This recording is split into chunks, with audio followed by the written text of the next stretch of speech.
Here's Chief Meteorologist Chris Boone. So as we were talking earlier in the show about Hurricane Ian, again, now up to still Category 1, but with winds up to 85 miles per hour, moving to the north-northeast at 10 miles per hour. That's going to start to begin recurving more towards the northwest as it continues in towards the Carolinas, both South Carolina and North Carolina. So they already have some hurricane warnings out along the coast. This one, very asymmetrical. You see a lot of that moisture all on one side of the hurricane, not that well-defined eye, at really great rotation. So it's going to be a little less of a wind threat as well as a storm surge threat, but still going to see that flooding threat as a lot of that moisture from the Atlantic gets pulled in over those Carolinas. Again, it's going to bring in a lot of moisture and a lot of concern for flooding as we go through the next couple of hours. Again, that's expected to make landfall on Friday.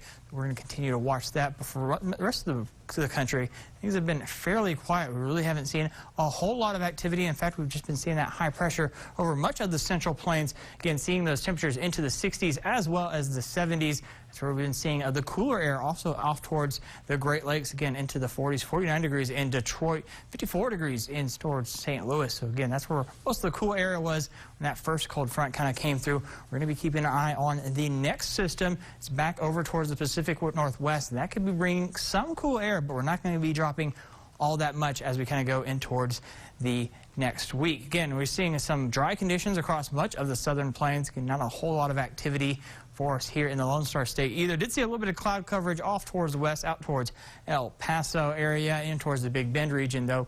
Again, not a whole lot for much of the state. In fact, we saw mostly clear skies throughout the day here in San Angelo, and we saw temperature trend that we've seen the past several days. Again, those overnight lows dropping back down into those mid to upper 50s, afternoon highs in towards the 90s. So again, this is a very common pattern that we'll see in the fall time frame, where you have the heater on as you're headed off to work and those cooler temperatures. Then you got to switch it over to the AC as you're headed back home.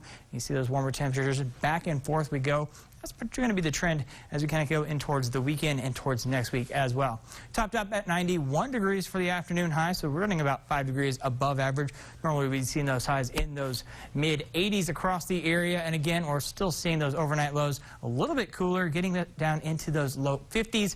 A little bit below average kind of as we go on through the past couple of days. Temperatures right now in downtown San Angelo into those lower 70s, dew points into the 40s as well. And that drops those humidity values as well. Winds out of the south at 7 miles per hour. So again, not as breezy as what we saw to start off the week, and much calmer across the area. We've seen those light winds across much of the Concho Valley, and some comfortable temperatures right now. Again, 70s for much of the area. 77 in Ballinger, 73 in San Angelo, 70 degrees in Mertzen, one of the cooler spots, as well as Junction. Again, already trying to get down into those 60s as we continue through the evening hours. Again, winds for the most part, those have calmed down fairly nicely, either calm or into the single digits across the area.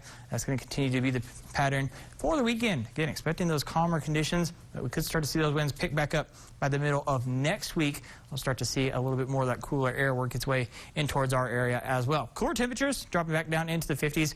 Winds out of the south at 5-10 miles per hour. Those are going to start to turn more out of the east as we go in towards your Friday.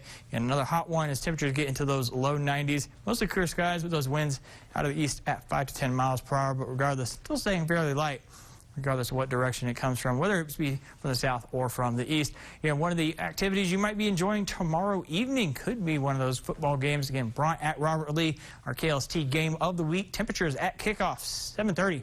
Temperatures are going to be in the upper 80s. We'll drop about 10 degrees as we go in towards the end of the game, closer towards those upper 70s and low 80s as you're getting ready to head back to the house. That high pressure system that kept us quiet for much of the week, well, it starts to weaken as we go through the weekend. We'll start to see that cold air move its way in from the northwest. That could start to creep its way in towards the Concho Valley.